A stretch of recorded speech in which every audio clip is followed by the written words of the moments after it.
Countdown শুরু, হাতে আর মাত্র 1 মাস। এরপরেই দুর্গাপুজোর আনন্দে মেতে উঠবেন দেবী দুর্গার আরাধনায়।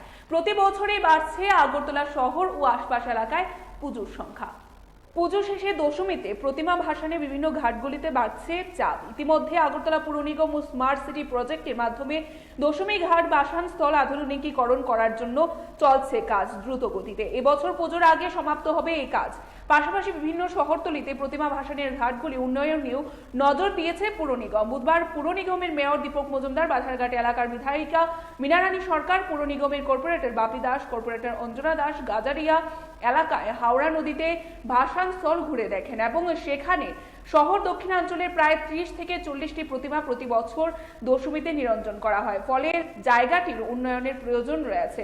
সে কারণে এদিন মেয়র জায়গাটিকে পরিদর্শন করেন এবং পুজোর আগে প্রতিমা ভাসানে যেন কোনো প্রকার অসুবিধায় পড়তে না হয় সেই ব্যবস্থা করার নির্দেশ দেন তিনি।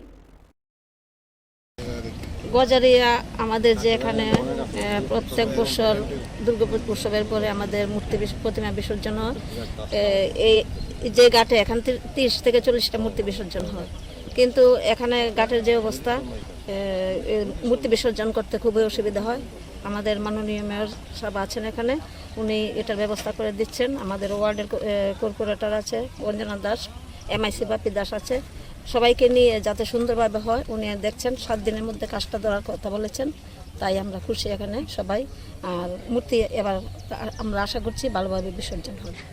আমাদের এই সামনে আসন্ন দুর্গা উৎসবকে সামনে রেখে দুর্গা উৎসবের নির্বিঘ্নে ভালো হয় গতবারে যেভাবে আমরা করেছি, সেক্ষেত্রে নিরঞ্জনের ক্ষেত্রেও আমরা সমস্ত দশমী ঘাটগুলি, মেইন দশমী ঘাট যেটা আছে এবং যেমন আজকে গজারে এসে এবং বিভিন্ন জায়গায় আমাদের আগরতলা শহরে বিভিন্ন জায়গায় দশমী হয়।